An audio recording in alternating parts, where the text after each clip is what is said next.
Later goes Tyler is back with another chance that interview continues with Against All Odds.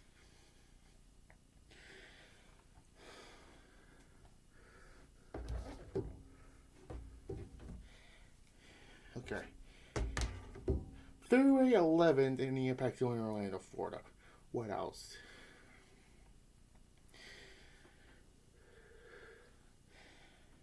This was slightly better than Final Resolution, but anyways, the main event of the show is Kurt Angle and Christain, as you see right here, with Samoa Joe as the unofficial special enforcer. What? And yeah.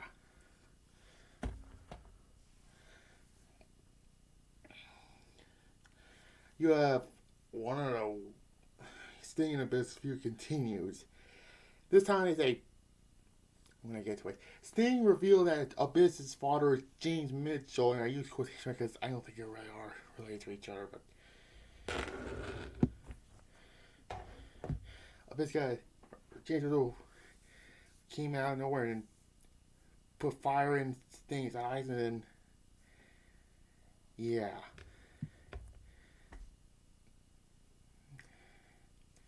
Yeah, that's your.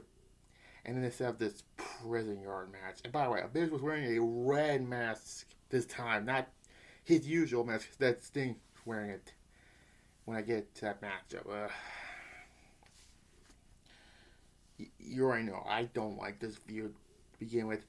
It's kind of stupid, honestly. Currently won the number one match at Final Resolution against Samoa Joe, and Christian Cage is the NWA TNA champion. Sorry, the TNA title will not come until Slammiversary. Sorry. Anyways, let's get on to Against All Odds.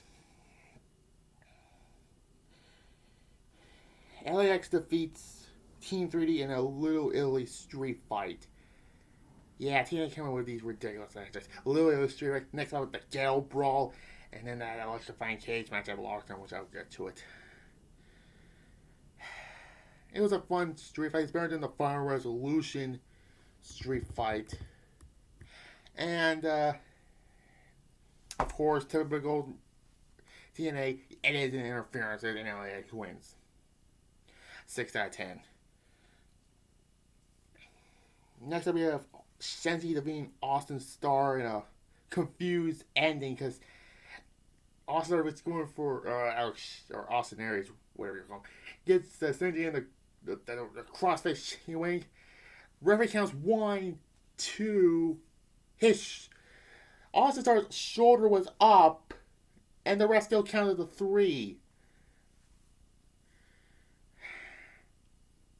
And then Bob Backlund comes up.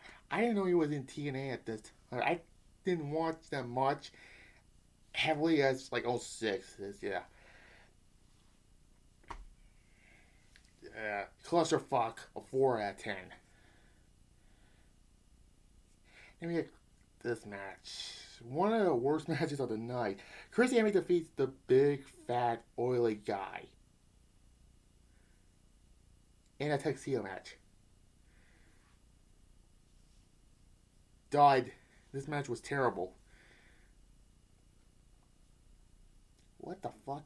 Why is this on pay-per-view? This shouldn't be on a pay-per-view. This should have been on Impact at this time. Should have been put it on Impact, for God's sakes. Or put it on the pre-show. Or the dark match. What the fuck? What is this?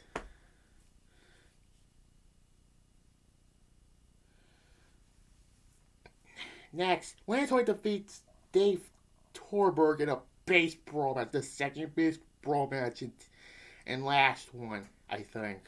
Because the first one was at Turning Point 2005. And this match was not good. It's 3 out of 10. The finish came when AJ Pazinski hits Lantoy with a chair. We thought Dale Torberg won, but unfortunately no, because the match was restarted and Lantoy wins. 3. Yeah. Next up, AJ Styles defeats Rhino in a Motor City chain match. Yeah. This match was a little better than a final resolution match. Not as good as a turning point match.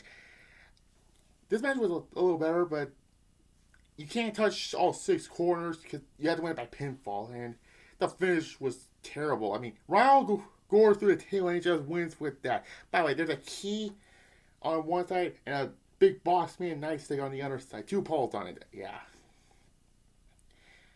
Yeah, this is not in Detroit. WrestleMania 23 will be in Detroit. And this yeah. This is Orlando, Florida, not the Motor City, but anyways. 6 point, I got a 7 because it was a great match, but the finish was stupid. Anyways, Christain defeats Jerry Lynn to retain the X Division Championship. Their match at Destination X the next month is better than this, where Christopher Daniels. Actually, I think I got this confused. I think he came back the following pay-per-view. Yeah. Chris Sabin was mocking Jerry Lynn with the Walker thing, and I hate these storylines where the old guys can't take it anymore. Fuck off. Another 7 out of 10.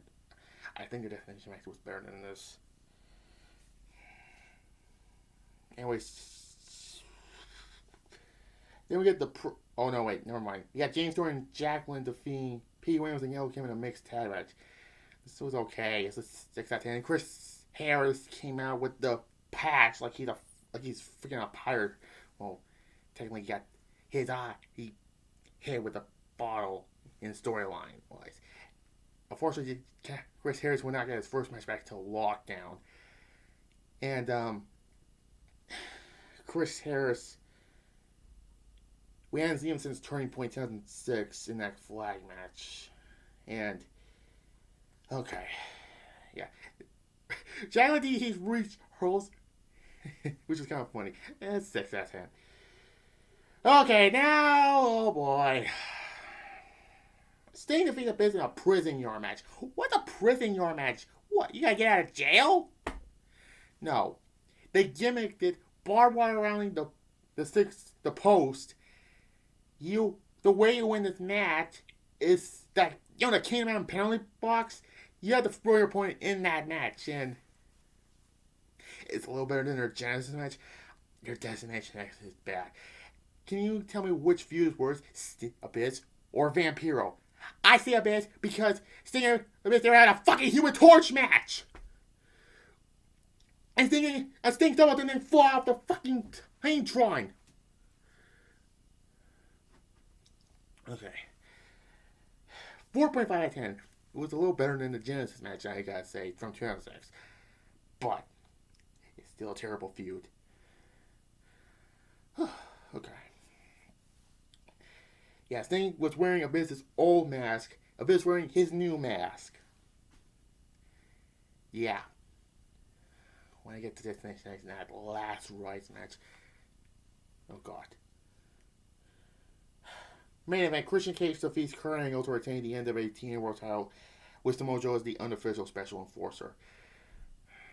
This match was decent. A 5.5 out of 10. It's not great as the Jerry match last year's against all odds, but anyways. Christian Cage will keep the title until sacrifice, but yeah. And then Samoa Joe will get a title shot at Destination X when I get to Destination X. Scott Steiner comes out. Last time we saw him was Victory Road, Hard Justice 2006. Last time he is in a match when I get to Destination X was Victory Road 2006. Fun fact, go back to my whole 6-year review series. But anyways, this match was good, but it's not great. You know what I'm saying about 5.5 because there's too much run-ins from AJ Styles, Scott Steiner, Tom Cole, even Samoa Joe.